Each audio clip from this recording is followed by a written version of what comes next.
Hello class ninth. We have until now studied about evaporation, right? And the factors affecting evaporation.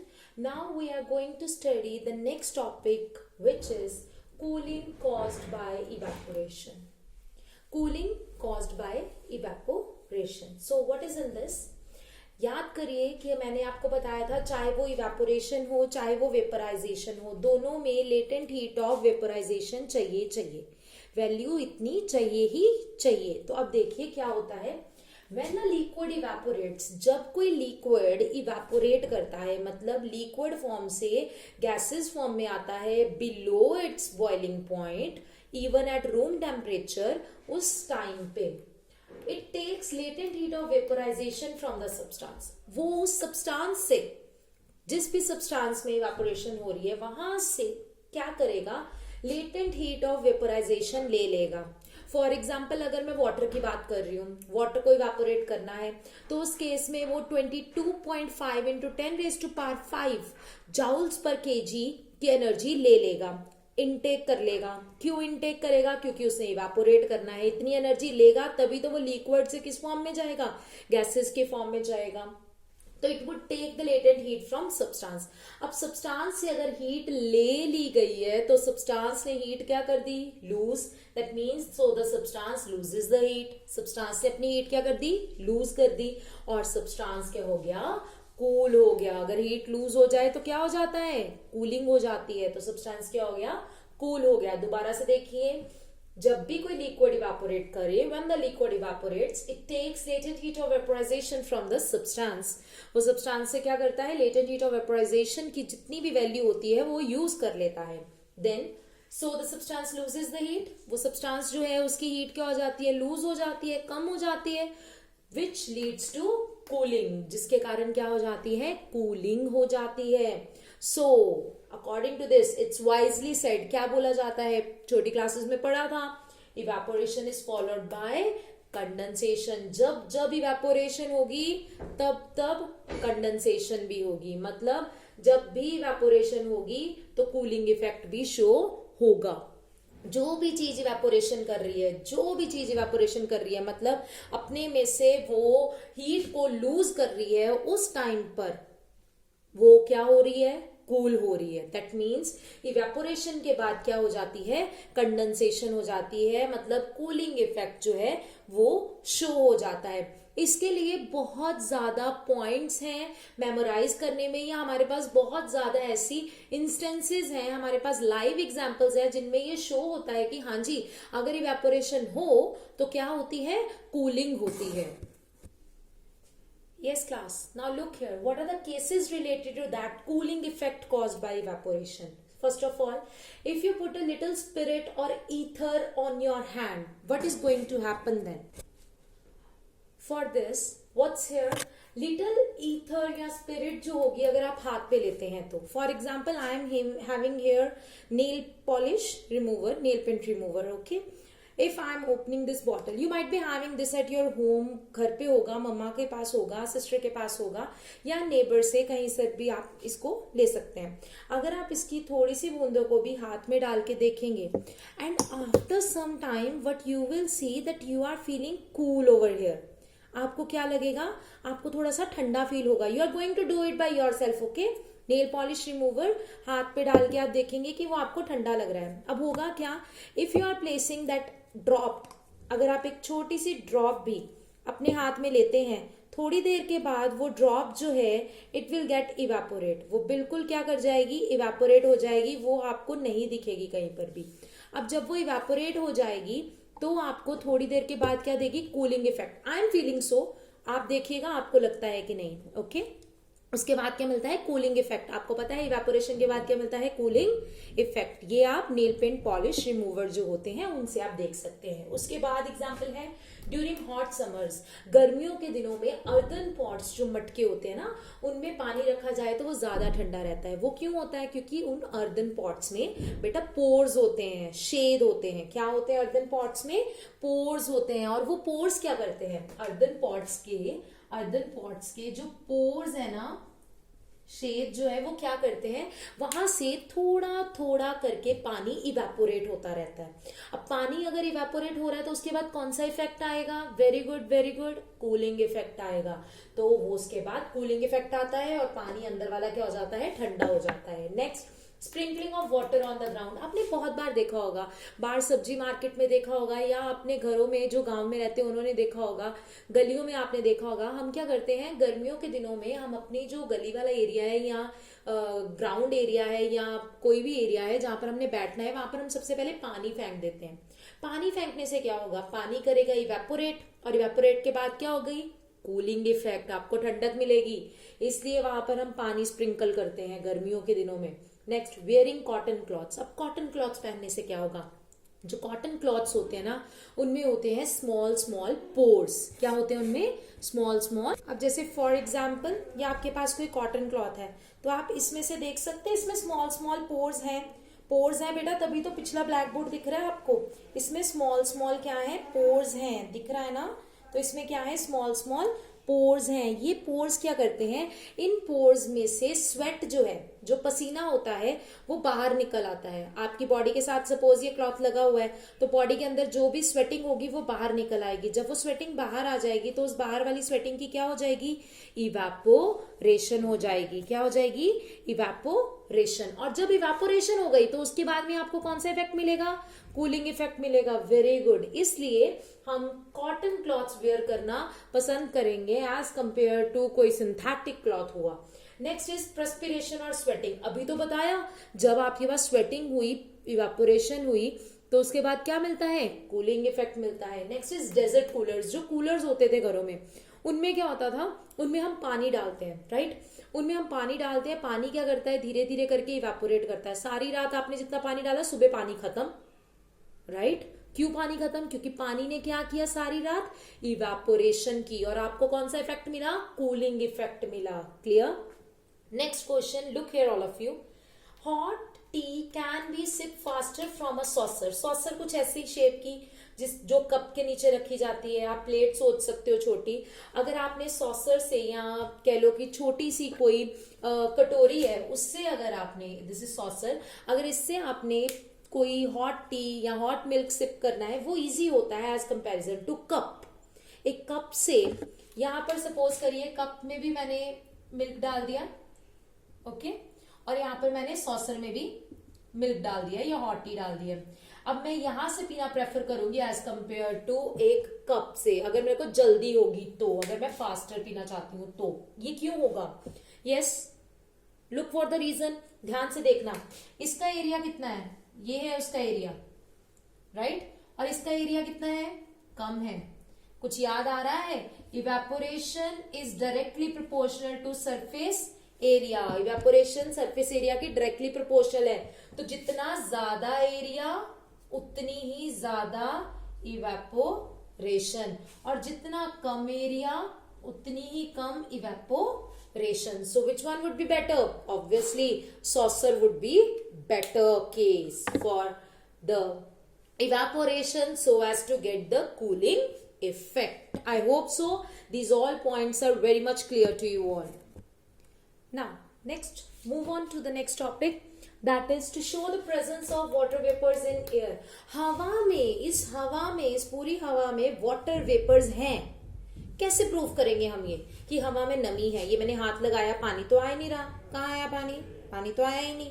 तो पानी कहाँ से आएगा, अगर हम सोचते हैं कि वाटर वेपर्स हैं, तो इसको एक्सप्लेन कैसे करें। सपोज करिए आपने कोई ग्लास, स्टील ले लिया, स्टील का ग्लास ले लिया, उसके अंदर आपने क्या डाल दी, क्रश करके आइस डाल दी है, फाइन, क्रश करके क्या डाल दी, आइस डाल दी।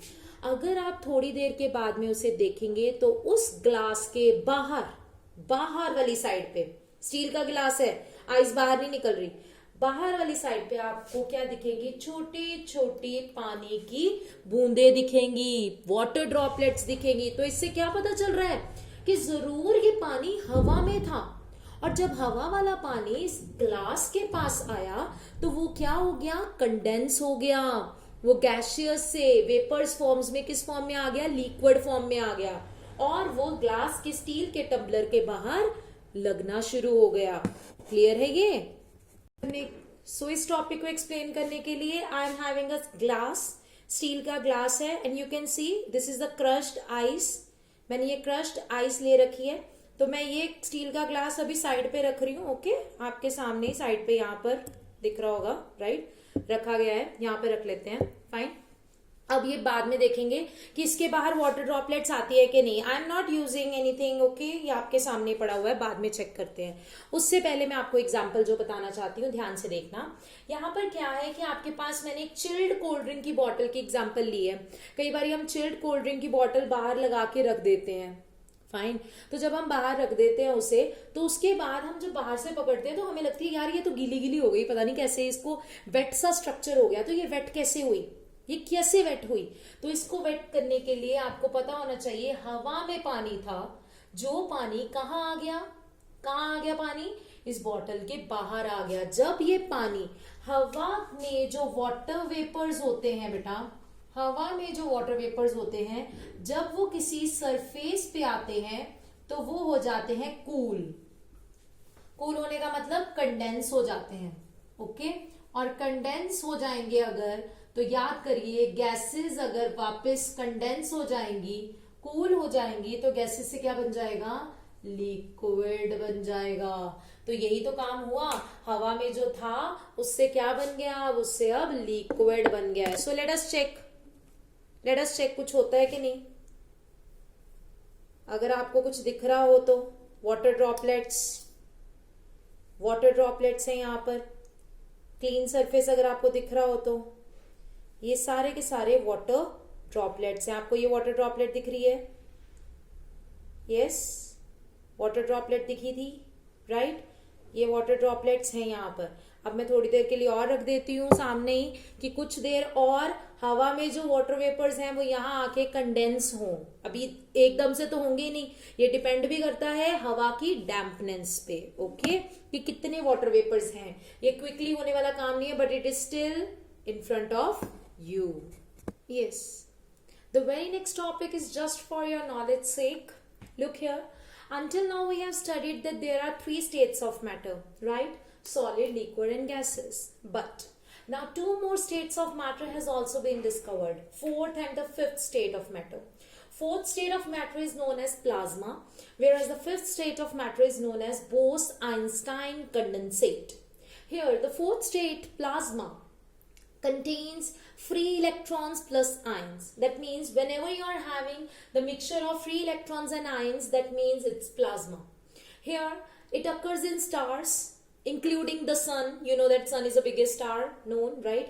Inside the stars होता क्या है, वेरी हाई टेम्परेचर पे एटम्स जो है वो ब्रेक कर जाते हैं। बहुत ज्यादा हाई टेम्परेचर पे एटम्स क्या कर जाते हैं, ब्रेक कर जाते हैं। किस में ब्रेक कर जाते हैं एटम्स, इलेक्ट्रॉन्स और आयंस में। और ये इलेक्ट्रॉन्स और आयंस के मिक्सचर्स को हम क्या बोलते हैं, प्लाज्मा। इसलिए स्टार्स ग्लो करते हैं। It's just for your knowledge sake. Next fifth state of matter is known as Bose-Einstein condensate, because it was being discovered by Satyendranath Bose and Albert Einstein. Now what happened in this, इसमें करना क्या होता है, आपने किसी gas को cool करना है। किस गैस को कूल करना है, जिसका एक्सट्रीमली लो डेंसिटी है, जिसकी डेंसिटी बहुत बहुत बहुत लो है, नॉर्मल एयर से 1/100,000 टाइम्स कम, 1/100,000 टाइम कम डेंसिटी हो, ऐसी गैस को लेके उसको कूल कर लेना है। और कूल कब तक करना है, जब तक हम सुपर लो टेम्परेचर पे नहीं आ जाते, बहुत ज्यादा कम टेम्परेचर पे नहीं आ जाते, तब तक कूल करने पे जो गैस आपको फिर बाद में जो कंडेंसेट मिलेगा उसको हम क्या बोलेंगे, Bose-Einstein condensate. So now there are not 3 types of matter. So how many states of matter are there? 5 states of matter are there. Repeat it after me. Solids, liquid, gases, plasma and Bose-Einstein condensate. Yes class. Let's move on to the very first, actually the topic of your part 2.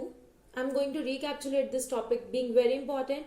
It should be in your mind. What are the common units of temperature? Common units of temperature क्या है, तो याद रखिएगा degree Celsius, degree Fahrenheit and kelvin. Clear? Kelvin के साथ degree नहीं है, degree Celsius and degree Fahrenheit के साथ ही बस डिग्री जाएगी, केल्विन के साथ डिग्री नहीं जाएगी। पढ़ा लिखा नहीं है ये, डिग्री नहीं जाती इसके साथ। ओके, याद रखना, इसके साथ कभी भी डिग्री नहीं जाएगी। So see here what is the conversion.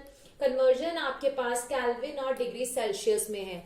Being kelvin is the SI unit. Kelvin क्या है? SI यूनिट है।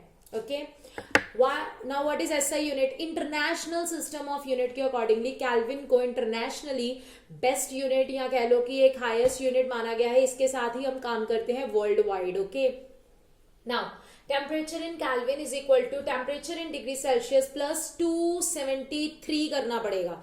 डिग्री सेल्सियस में जितना भी टेम्परेचर है उसके साथ अगर आप 273 प्लस कर देते हैं तो आपके पास केल्विन में टेम्परेचर आ जाता है। केल्विन में आएगा, डिग्री केल्विन नहीं होगा, केल्विन में आएगा। फॉर एग्जाम्पल कन्वर्ट करना है 25 डिग्री सेल्सियस को केल्विन में, तो देखिए kelvin is equal two degree Celsius plus 273, right. तो अब क्या होने वाला है? डिग्री सेल्सियस 25 बोला उसने, उसमें 273 प्लस करेंगे तो कितना बन जाएगा? 298 केल्विन बन जाएगा, राइट।